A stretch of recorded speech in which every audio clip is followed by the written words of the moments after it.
Voici ici une cellule musculaire, qu'on appelle aussi fibre musculaire. On repère ici les stries que nous avons observées au microscope et qui délimitent une structure qu'on appelle le sarcomère. Lorsqu'on regarde en détail ce sarcomère, il est constitué de deux types de fibres, des fibres d'actine ici en bleu et des fibres de myosine en rouge. C'est le glissement de ces fibres qui permet ici un raccourcissement du muscle, c'est-à-dire une contraction du muscle. Vous avez ici le sarcomère qui est plus petit et vous voyez que les filaments d'actine se sont rapprochés. Lorsqu'au contraire le muscle se relâche, les filaments d'actine s'écartent et le sarcomère devient plus long.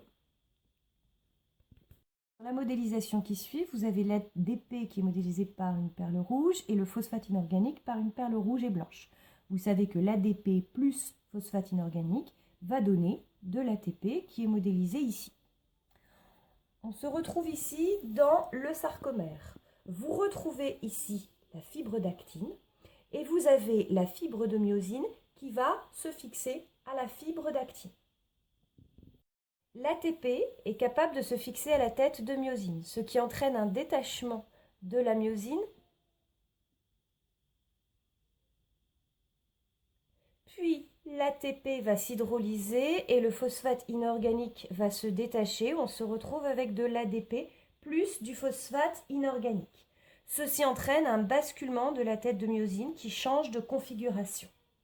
Le phosphate inorganique s'en va et la tête de myosine vient se fixer avec l'ADP sur l'actine.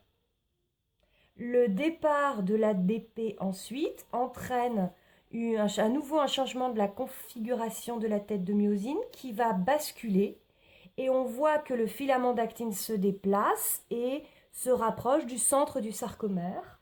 On se retrouve donc dans la configuration expliquée précédemment avec l'actine qui vient vers le centre du sarcomère, provoquant donc la contraction du muscle.